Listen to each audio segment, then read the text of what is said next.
Welcome to the day in history for May 21st. Today is the day that JAXA, the Japanese Space Agency, launched a solar sail into space. Now, this is really cool because all other spacecraft before this have been either no propulsion, like Sputnik, which is a satellite and just goes around, or it has like actual fuel, like gas or liquid fuel in it. Now, the big idea for today is that we are constantly inventing amazing things. Who would have thought we could put a sail in space powered by photons? I know, I'll let you write this down. Okay, let's do it. We are in space. We're in space again. Weren't we in space yesterday? Yes, we were, because we were talking about cosmic background radiation. Remember the pigeons and the pigeon poop and all that? Yeah. So we're in space, and space is really, really, really, really big. And one of the main problems we're finding with space travel is that it takes so long to get where we're going, even when we're going crazy fast. Right now, we use something like this.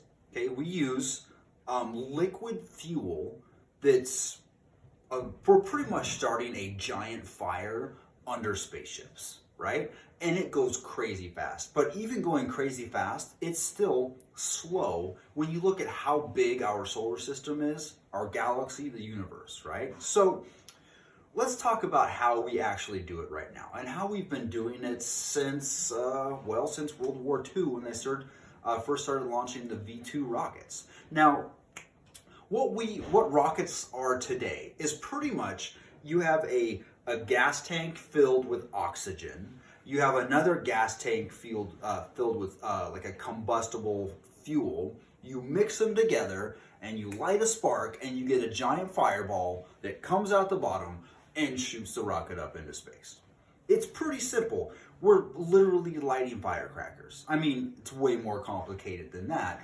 But if we were to simplify it, we're starting explosions to push something into space. It works pretty good. It's a little bit dangerous.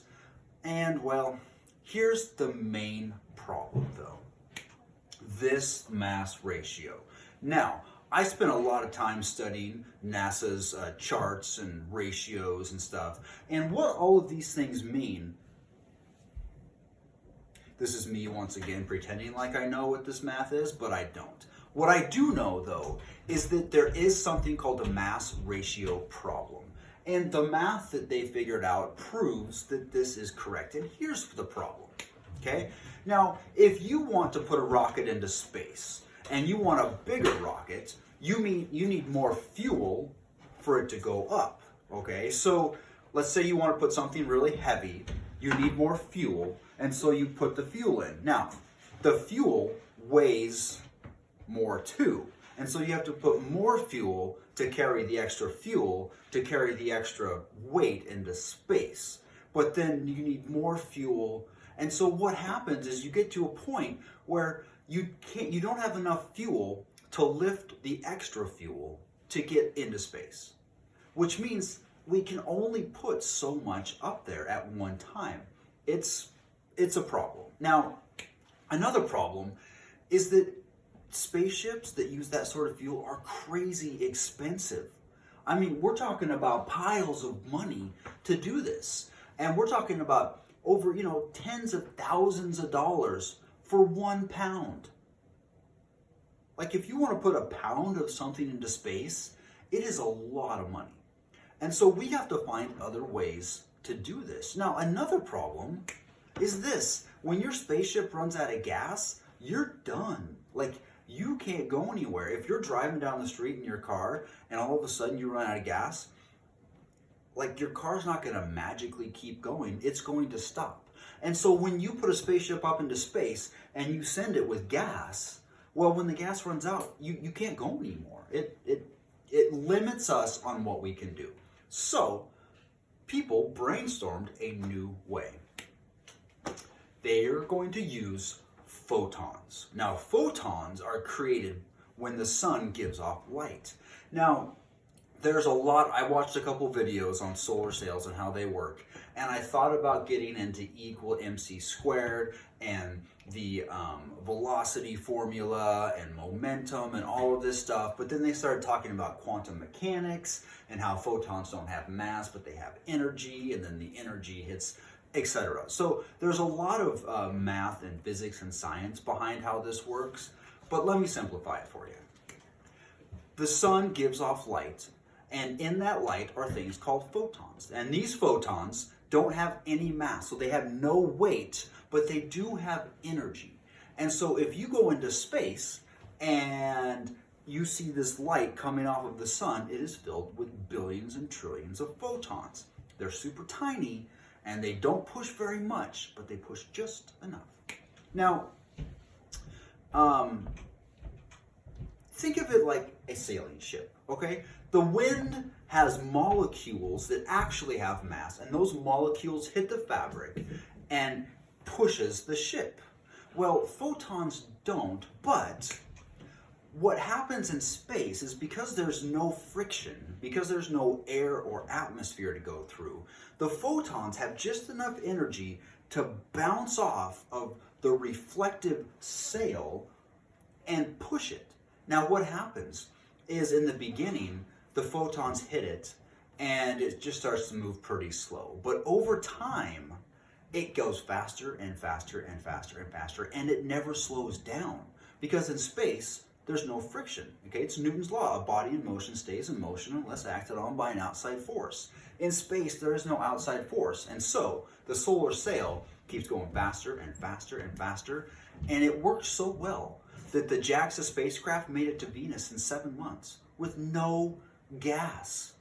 It did it just by using the light of the sun, and that's really cool. Now, the photons, as I said, hit this reflective sail, bounce off, and it transfers the momentum. So the energy that's coming out of these photons hits the sail, bounces, and pushes it. It's almost like a billiard ball, or like if you're playing pool, if you hit one ball, it makes the other one go as well, right? So, now, this is a picture of the JAXA spacecraft. It was really just a test. They wanted to see if it would work, and it definitely did work. Now, the way they engineered this was absolutely fascinating. They built it in a way so that they could change how bright the sail was, and if you changed how bright it was, it changes how many photons reflect off of it, and they could actually steer the spacecraft by using liquid crystals. So pretty much if you're looking at a phone, the screen is made up of little liquid crystals that change color based on the amount of electricity that go through them. And so they changed the amount of electricity that went through the sail so they could actually turn the spacecraft just using photons. Isn't that absolutely amazing? Now, they sent it to Venus as a test. It worked really well. It was some really fantastic engineering. Now, when we look at how it actually worked, it was this sphere that went up, and it had these arms that came out that had the sail all folded up. And what happened was they actually spun the spacecraft, and the force of its spinning pulled out the sail. So it'd be like when you spin and you can kind of feel your arms go out. Have you ever had that happen before? Or like if you got on a merry-go-round, or what do they call those things that you sit on and you spin really fast? I don't know. I'm sure they have a name. But do you know how like you put it wants to pull your arms out? Well, it pulled the sails out on the spacecraft. Now, another cool thing is that they had these tiny little cameras. This is actually a picture of it. And they actually launched a little camera so that they could get a picture of the spacecraft itself. And when they launched the camera, that little camera actually became the smallest spaceship ever launched in space because it was like this tiny little thing. I thought that was kind of cool. Now, they do have some ideas that they could use this sort of spacecraft to go to asteroids and to other planets, because if you do it right, if you have enough light and a big enough sail, you can go crazy fast without having to use all that fuel. It's a pretty amazing idea. Some people think you could even use it for interstellar travel to go outside our solar system. Some people even think if you had a giant laser, you could shoot the laser from the Earth at the sail and use the laser and the sun to make your spacecraft go even faster. Some people think that this might be how we go close or closer to the speed of light and actually get to these other star systems. Because there are a lot of star systems near us. Some of them are only a couple light years away.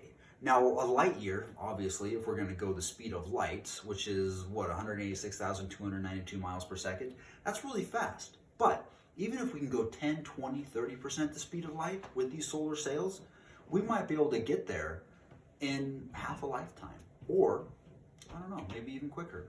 It could be you guys using solar sails to take me to Mars when I'm an old man. Maybe. I don't know. Solar sails, cool stuff. Thanks, guys. See ya.